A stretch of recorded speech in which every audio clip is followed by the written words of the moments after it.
এখন আমরা যে পর্যায়ে আছি, আমরা যে সুন্দর একটি পরিবেশ পেয়েছি, এটি আসলে এই ছাত্র ছাত্রীদের তরুণদের আত্মত্যাগের কারণে কিন্তু আমরা আজকে একটি সুন্দর পরিবেশ পেয়েছি। সেটি মনে রাখতে হবে, ছাত্র ছাত্রীদের অনেক দায়িত্ব রয়েছে, সেটি পরিবারের প্রতি, সমাজের প্রতি এবং আমাদের সর্বস্তরের মানুষের প্রতি। আর শৃঙ্খলাবোধ হচ্ছে সর্বাগ্রে, যেখানে হচ্ছে সিনিয়রদের প্রতি সম্মান থাকবে, শিক্ষকদের প্রতি সম্মান অবশ্যই প্রদর্শন করতে হবে এবং বাবা মা তো অবশ্যই।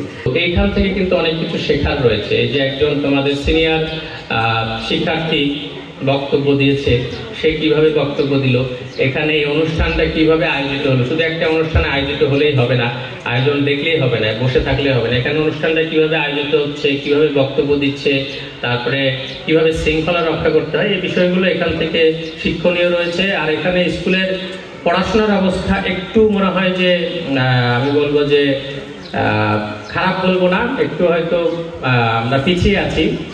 তো সেটি এগিয়ে নিতে হবে। এটি কিন্তু তোমাদের নিজস্ব হচ্ছে প্রতিজ্ঞার উপর নির্ভর করবে।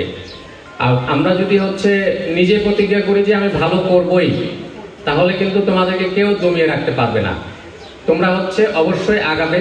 তোমাদেরকে প্রতিযোগিতা করতে হবে পার্শ্ববর্তী ভালো স্কুলগুলোর রেজাল্টের সাথে।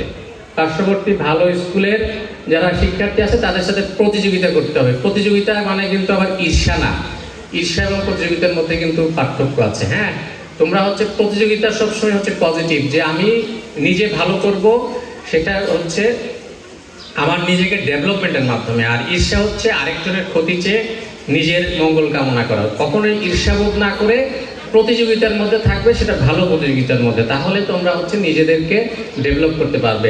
আরেকটা স্কুল পারলে সেটা আমরা কেন পারবো না, তারা যদি আমার মতো পড়াশোনা করে আসে আমিও কেন পারবো না, এই ধারণা থেকে কিন্তু আমাদেরকে হচ্ছে উঠে আসতে হবে যে হচ্ছে আমরা সে ভালো করছে আমি হয়তো পারবো না, মনের মধ্যে কোনো ভয় রাখা যাবে না। এবং শিক্ষকদেরকে প্রশ্ন করতে হবে এবং সেখান থেকে জানতে হবে। আর শিক্ষক স্বল্পতার যে বিষয়গুলো আছে সেগুলো আমরা বসে সলভ করব, যাতে আমরা হলো কিভাবে এটার গ্যাপগুলো পূরণ করতে পারি। সেই দায়িত্বটা আমাদের, কিন্তু পড়াশোনা করার দায়িত্ব হচ্ছে তোমাদের। এখন অনেকগুলো নিয়ামক থাকে, সেগুলো থেকে নিজেকে দূরে রাখতে হবে। কোনটা ভালো কোনটা খারাপ সেটা বোঝার ক্ষমতা রাখতে হবে এবং ভালো জিনিসটা আমার পাশের যে আছে তার কাছ থেকে ভালো গুণটা নিয়ে নিজেকে সেই গুণে আলোকিত করতে হবে। কখনোই আরেকজন খারাপ করছে সেই উদাহরণটা ফলো করা যাবে না, খারাপ জিনিসটা ভুলে যেতে হবে। ভালো খারাপের পার্থক্য বুঝে নিজের মধ্যে, আমার একজন শিক্ষকের মধ্যে ভালো খারাপ থাকতে পারে, আমার মধ্যে তো অবশ্যই ভালো খারাপ আছে, নিজের মধ্যেও ভালো খারাপ থাকবে। সেই ভালো খারাপের বিষয়গুলো আইডেন্টিফাই করে আমার পার্শ্ববর্তী মানুষের যে ভালো গুণটা আছে সেটাকে গ্রহণ করে নিতে হবে এবং নিজেকে বিনয়ীভাবে গড়ে তুলতে হবে। এতে করে আমরা দেখা যাবে যে আমরা আগামীতে সফলতার পথে এগিয়ে যাব।